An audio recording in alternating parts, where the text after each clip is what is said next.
When you say you didn't even know where you're coming, so how was your experience? I want to know your experience. Like, let's do this. Let's compare your experience in India versus Bahrain and US. Let's start with Bahrain first, like the cultural differences, what you saw and stuff. To start off with, in Bahrain, I used to go to this school called New Indian School. So I was grown up among Indians only. So it didn't feel much like you are abroad, but yes, definitely back home there's a lot of greenery and there's a lot of wind, there's a lot of rain. Whereas Bahrain was all about deserts Dry. and dry. Yeah, I think everybody listening to the podcast has to visit Bahrain at least once because it's a country of what I think 296 miles. That's it. The That's whole it. country. Yeah, that's the whole country. It's an island. It's an Okay. island, by the way, and you can cover it in like 2-3 hours drive. You can cover the End to end. entire coast in 2-3 hours drive. That was Bahrain for me. With my dad has been there for the last 35 years. What about the drinking culture in Bahrain? Are you allowed to drink in Bahrain? Like, is it open or what is it? It's so when Bahrain is Islamic country, by the way. Mm-hmm. It's a Muslim country. For a Muslim country, Bahrain is very liberal. Hmm. It's very liberal. When you compare it to Qatar.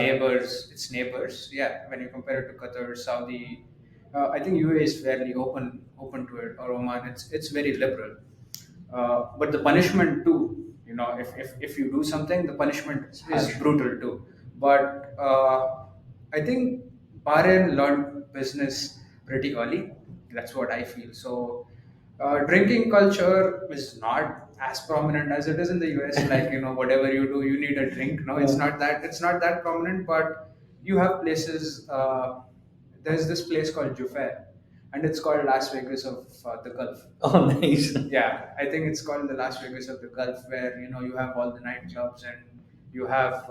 Casinos. I think you have casinos too. I don't know if gambling is legal back there, but you have the Las Vegas lifestyle just in that part of the country. Usually, people from the neighboring countries, they because Bahrain is liberal, that's their business model too.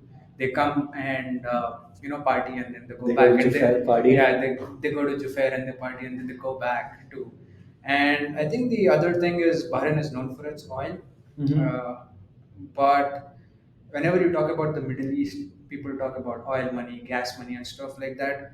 But the hidden part of Bahrain is known for its pearl. So Bahrain Pearl. flag, yeah, it's known for its pearl. So if you see the Bahrain flag, it's white and then you have red on this thing. So the white part represents the pearl, and the red part represents uh, a pearl is always put on a red cloth, so that is what it Wow, represents. that's That's interesting. interesting too.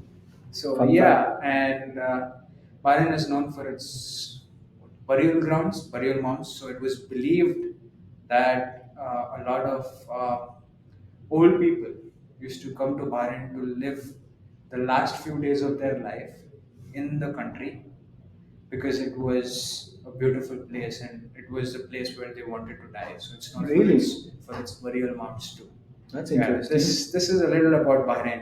It has the Arab touch to it, but a lot of South Asian people like Indian, Pakistanis, and even you have people from Nepal, Bangladesh, and stuff like that. So I grew among all of these people, and it was like you get exposure to so many things, so many good food, and so many good people and stuff like that.